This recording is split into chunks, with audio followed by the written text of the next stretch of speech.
Welcome to Doberman Security. My name's Mark Jennings. Today we're going to show you the effectiveness of Doberman Security Toolbox Alarm. As we can see here, we have a sensor on the main box itself with another sensor up underneath the lid connected to the main control unit. Closing the door, we have to make sure that both sensors are within a centimetre apart so that they can engage. Pressing the arm button on the toolbox remote and waiting for 5 seconds for the alarm to engage. Any potential theft that comes in and opens up your toolbox,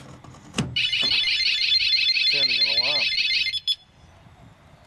This giving people peace of mind, knowing that their tools and valuables are secure in their toolbox when they're not around.